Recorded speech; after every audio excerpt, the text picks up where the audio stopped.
Good morning, students. Myself, Janish Shah, Assistant Professor at LG Institutes of Engineering and Technology. In our previous lecture, we studied about stack applications number 1, where we studied binary to decimal conversion, evaluation of postfix expression, and then the last one is how can we convert our normal string into the reverse string by using stack. Okay, so here in today's lecture we will see other applications of stack. So let's begin. Outlines, application of stacks. The remaining application of stacks are recursion. I know that you people know about the recursion. Here in recursion we will see three different examples: factorial, GCD, and Tower of Hanoi. Next one is check language expression. Okay, so let's begin with recursion. So, any one of you, please. Okay, okay. Applications of stack that we have already seen: infix to postfix, infix to prefix, evaluation of postfix expression, binary to decimal, reverse of string. This all we have already studied, and today we will see recursion and language expression. So let's begin with the recursion. As you people know that recursion means function calling itself, right? Recursion means function calling itself, and usually we took the example of factorial over here, that every time that when a fact calls on a function calls one or more time itself, that thing is known as recursion. Okay, so how the recursion works, let's see. First, understand the concept of recursion. Recursion is a function calling itself. So like integer sum, integer I. If I is equal to 0, then I'm returning 1 over here. Else I'm doing I is equal to I less than 5 and again return sum of I. So this function calls some function. That means function calls itself. Okay. So here sum is calling itself. That's why this whole terminology is known as recursion. Students, I would like to say that in recursion we have two different function calling. The first one is a base case and second one is a recursive case. If you have seen over here that this I is equal to 0, it returns 1. That means after that this function does not calling itself. So it will be stopped out whenever it is in base case. Okay, fine. But if it's in recursive case, then it continuously calling itself. So how it will look like? It looks like this. See, this image is continuously calling itself. Okay, this image is continuously calling itself. So maybe this is a good real-time example of recursion.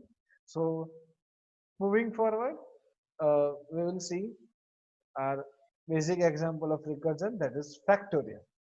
Okay, so how can you find out the factorial? Like 2 factorial, 3 factorial, 5 factorial? The answer is 5 cross 3 cross 2 cross 1, right? 5 cross 4 cross 3 cross 2 cross 1. So you are just decrementing the numbers and again calling that function, how to find out the factorials. So here the factorial function is, if I am passing the variable integer n over here, then if n is equal to 1, then it should return 1. Otherwise it should return n star fact of n minus 1. Students, here n is equal to 1 and return 1 is our base case, because after that this function will not execute it, and n star fact of n minus 1, here function calling itself, that's why it becomes our recursive case. So how the recursion will work? Okay, according to the stack is using in recursion, or stack is used to perform the recursion operation. How? Okay, now assume that if we want to find the factorial of number 5, okay, if we want to find the factorial of number 5, then what happens? You should write like fact of 5. You should write like fact of 5.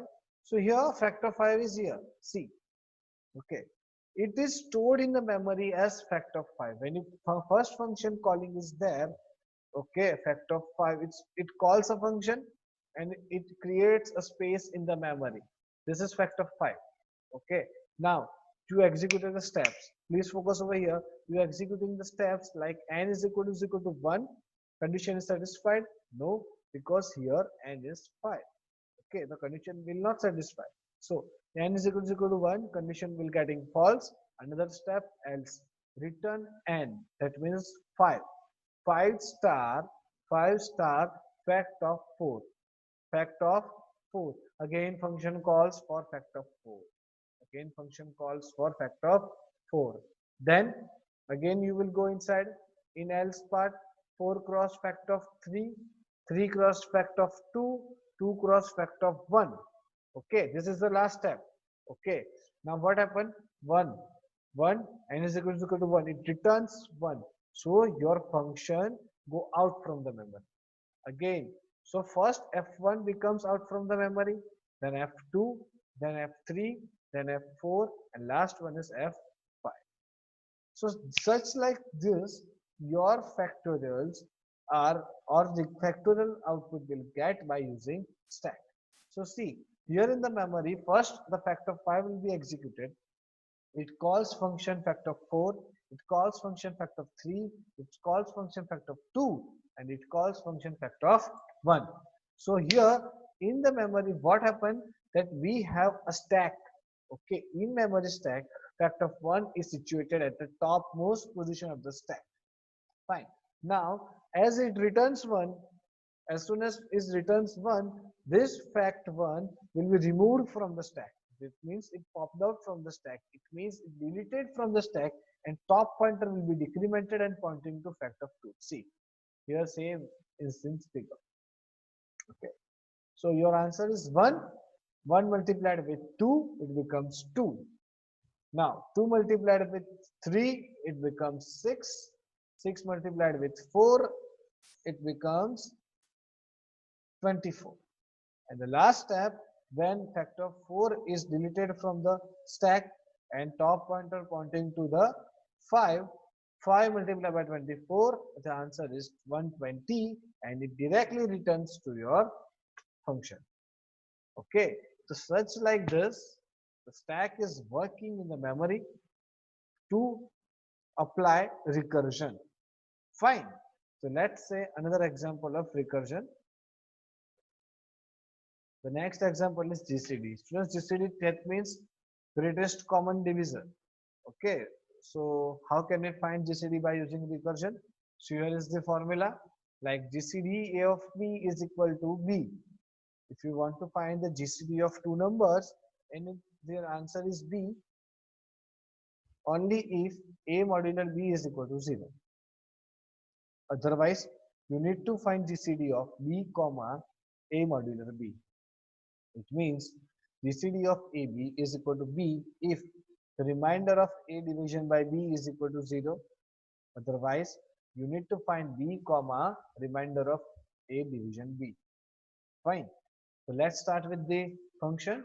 Function goes like this. Integer GCD, integer A comma integer B, integer remainder. Remainder is equal to A modular B. If remainder is equal to 0, then just return B. So this is our base case, because at this place our function will executed completely. Okay, it is not calling itself again and again. That's why this case is known as base case. The next one is else part. Okay, so here in the else part we have GCD B comma RAM. B comma RAM. RAM stands for reminder. So if we have GCD B comma reminder, it means this is function calling itself. Okay, so next is the Tower of Hanoi. Okay, so students, how the Tower of Hanoi works and what do you mean by Tower of Hanoi? If you remember that in your childhood you played one game, like that is one rod is here. Okay, one rod is here, and you need to just put a ring, ring 1, ring 2, ring 3, ring 4. Okay, on the bigger size ring you have to put smaller size, again smaller size, again smaller size. Okay, this thing is nothing but it's known as Tower of Hanoi. Okay, so this Tower of Hanoi is a problem that you need to send one ring at the another step. So what is the problem? Let's see. So problem is to remove all rings from source pole A to destination pole C. Okay. So what is the pole A, pole C? I don't know. Please wait for a while. We'll see it. Okay. So next is rules. So what are the rules to convert this? So number one is only one disk can move at a time. Okay, you can move only one ring or one disk at a time, and no disk can be placed on the top of the smaller disk. Okay. After when you are moving such a disk, you should not put a bigger disk on the smaller disk. Okay, so we make sure that size of the disk should be smaller when you are moving it from the one pole to another pole. Okay, now the next one is algorithm. How this algorithm works, let's see. In base case, if we have only one ring, then move that ring from source pole A to destination pole C. And see, let me show you. This thing is known as Tower of Hanoi. That that pole is known as Tower of Hanoi. Okay. Now here we have the largest ring, another is that intermediate ring, and last one is the smallest disk or ring. You can say anything. Okay. Here we have three poles A, B, and C, or three towers. What is our aim? Our aim is to move all rings from this pole to this pole, from source pole A to destination pole C. Fine.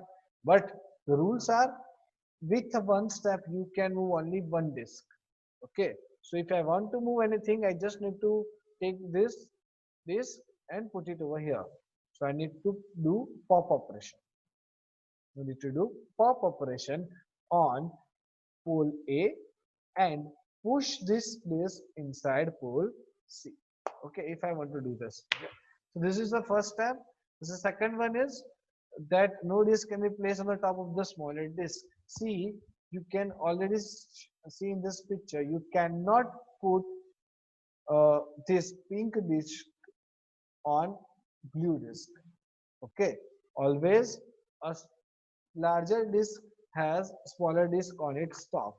Okay, so the next steps are recursive case. Okay, so these are the fixed recursive case.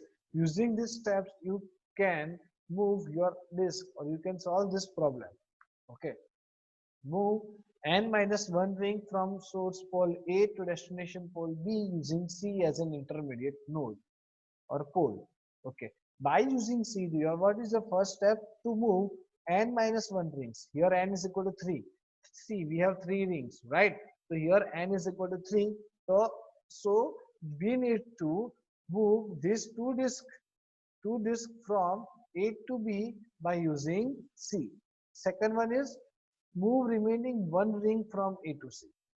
Move remaining one ring from A to C. Second step is move one ring from A to C. And third step is to remove all the n minus 1 rings from B to C by using A. Okay. So what is our first step? Our first step is to move n minus 1 rings from A to B by using C. Next step is to move from A to C by using B. And third one is move from B to C by using A. Okay. So let's begin the problem.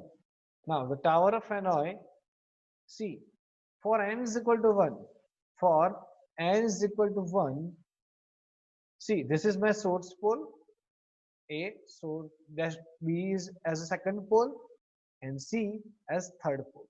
So students, here we have three poles A, B and C. What is our aim? To move pole rings from A to C. So what is our aim? Our aim is to send a ring from source pole A to destination pole C.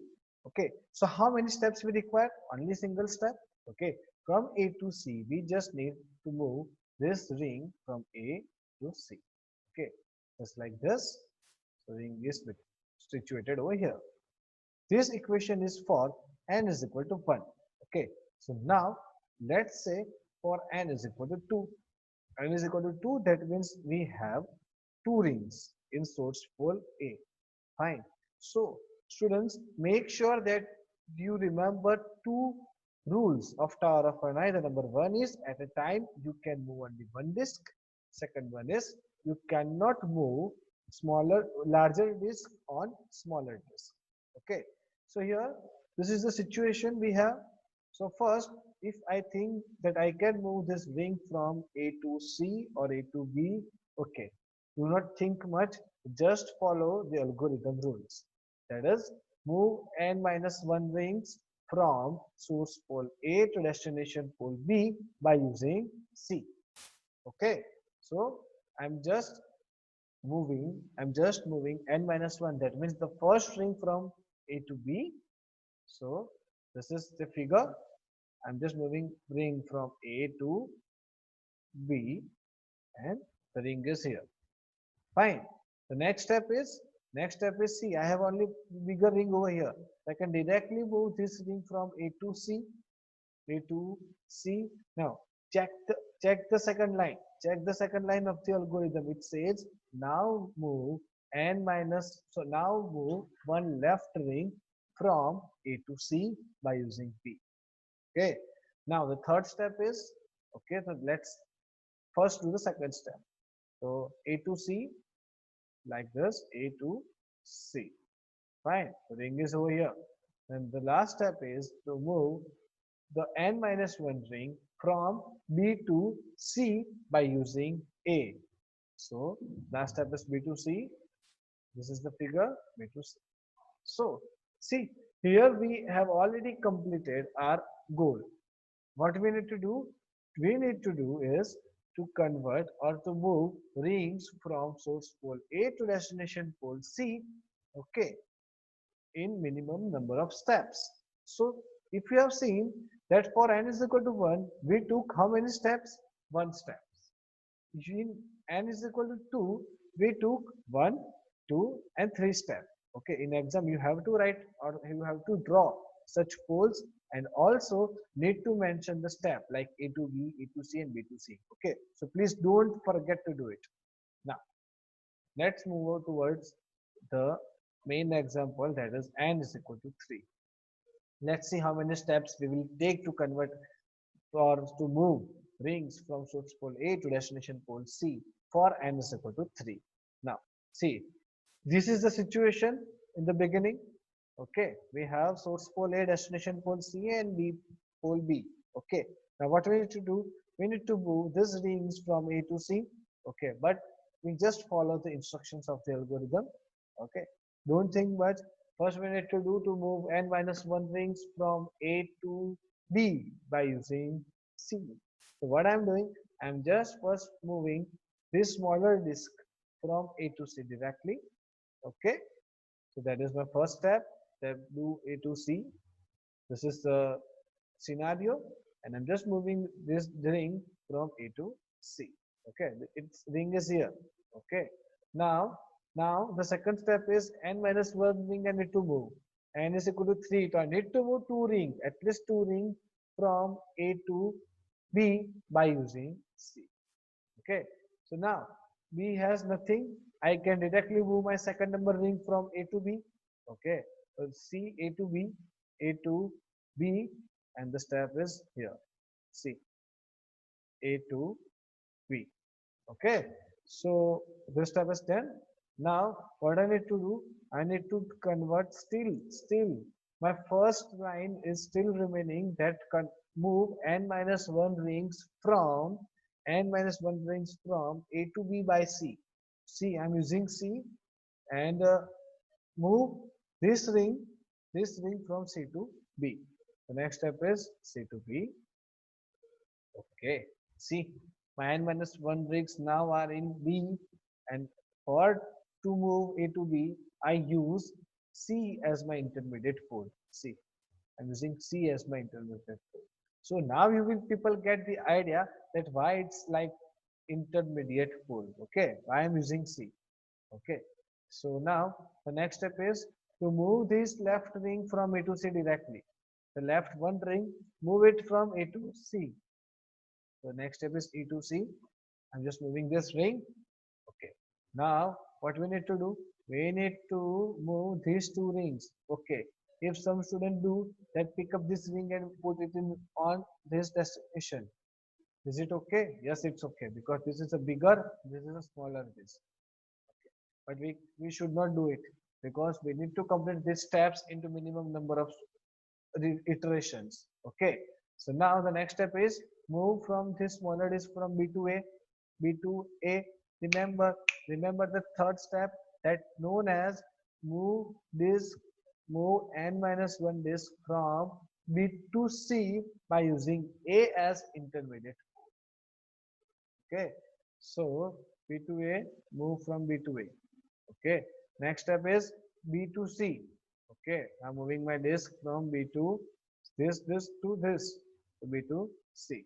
The last step is convert A to C.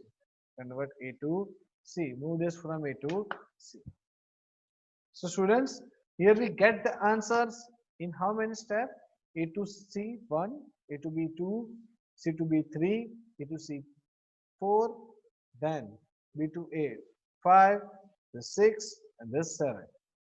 Okay. So we did how many steps? Total 7 steps over here. So for n is equal to 3, see, if we take generally n number of disks are here. If we take generally n number of disks, then what happens?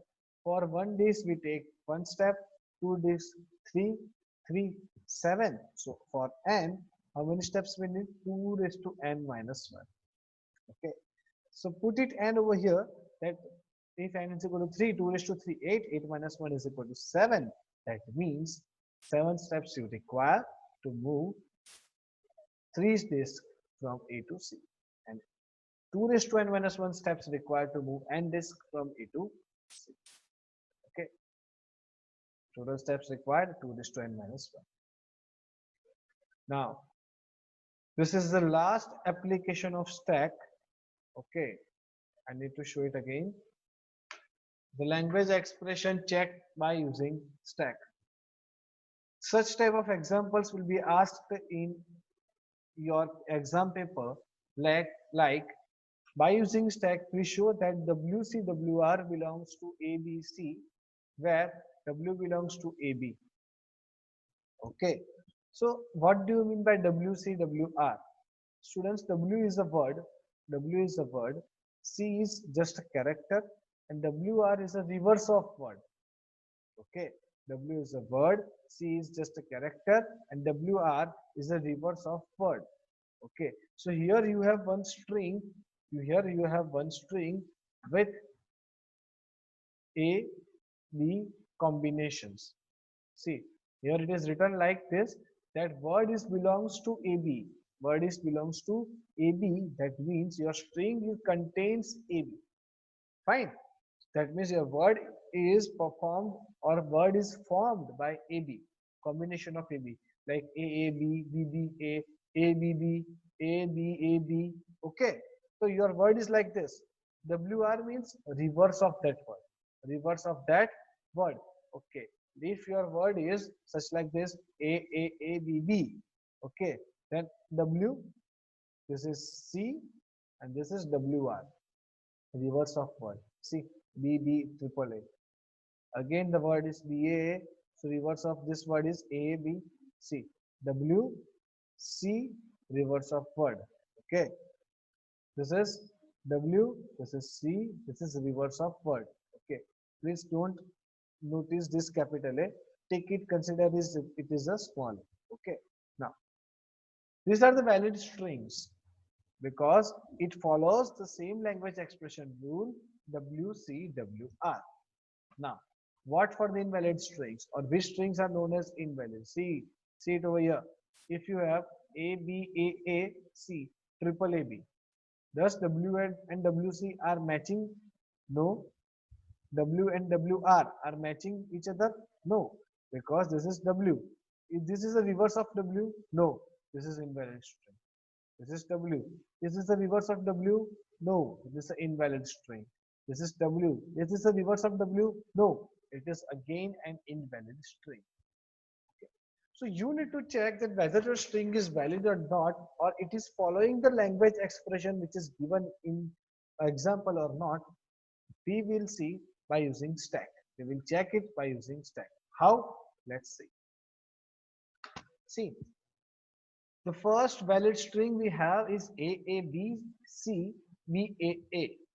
Okay, this is a valid. You can tell me, sir, it is a valid. I can see it by here. But wait, we need to analyze by stack or need to check it using stack. How? Very simple. Insert into stack until C come. Okay.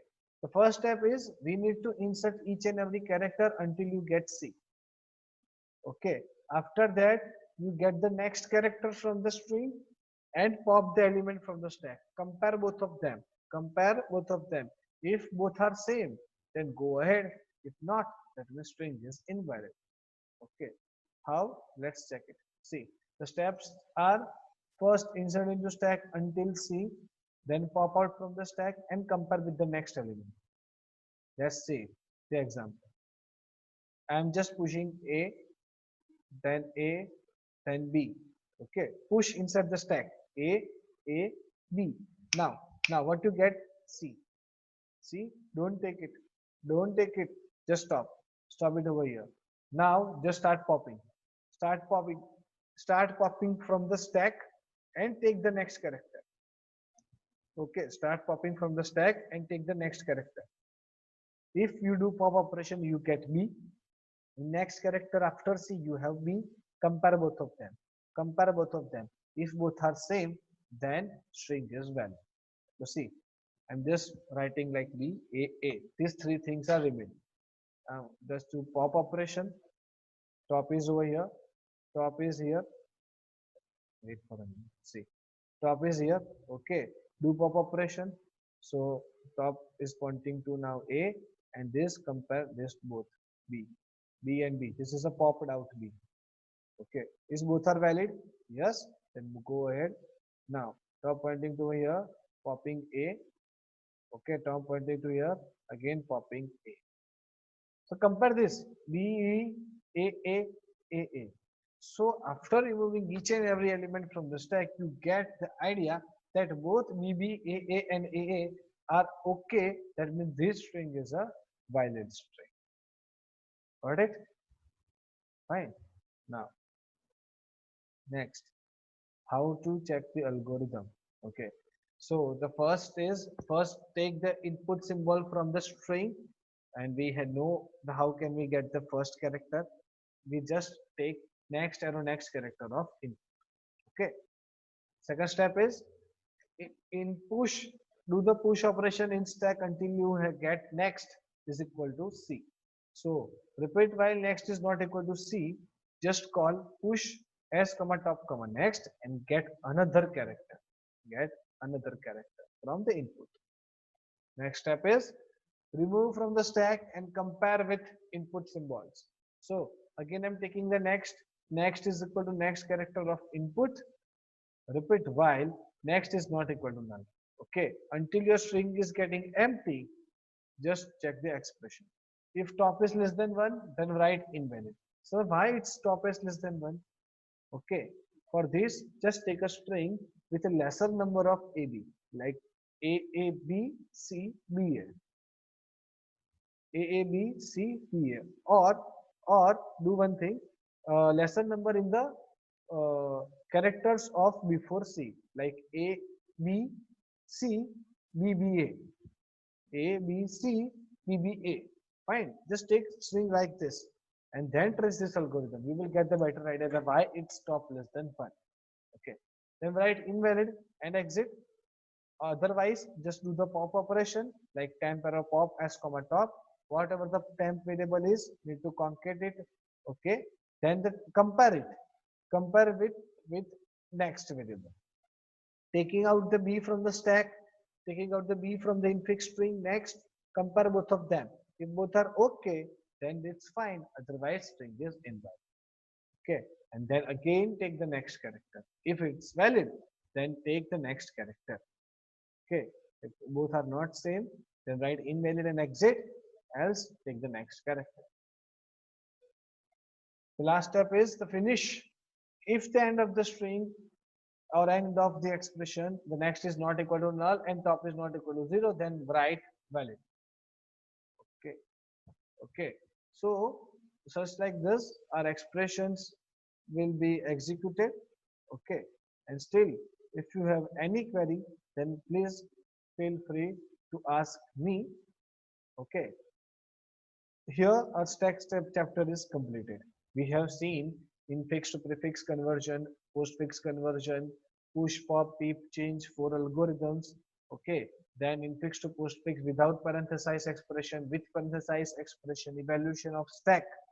We have learned so many things. Evaluation of stack, binary to decimal conversion, stack applications, binary to decimal conversion.